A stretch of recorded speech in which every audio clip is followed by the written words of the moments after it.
Hey guys, in this video I'll show you how to connect Grafana to InfluxDB.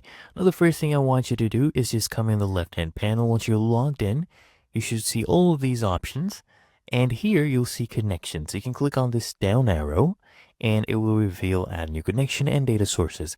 First click on add new connection and you can just search up InfluxDB, or you can scroll down and look for it. I'll just type it out, InfluxDB. We'll search for that. There we go. Click on it, and then just come to the top right, click on add new data source. And as you can see, data source has been added. Now we can begin configuring it, okay? Or if you don't get redirected to this page, you can just click on data sources, and now it should be here. So you just click on it and begin to configure it. Of course, choose the query language, just use it InfluxQL. And now we need to use the URL. So this is the default one, okay? And then if you want, you can go ahead and put in the allowed cookies. If you have a timeout for HTTP, you can do that.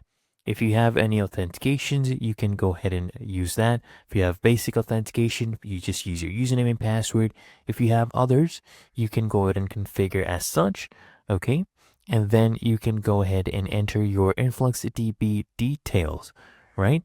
And once you're done with everything, just click here on save and test, and then you can come here and begin building dashboards. And it's really that easy, and that is how to connect Grafana to InfluxDB.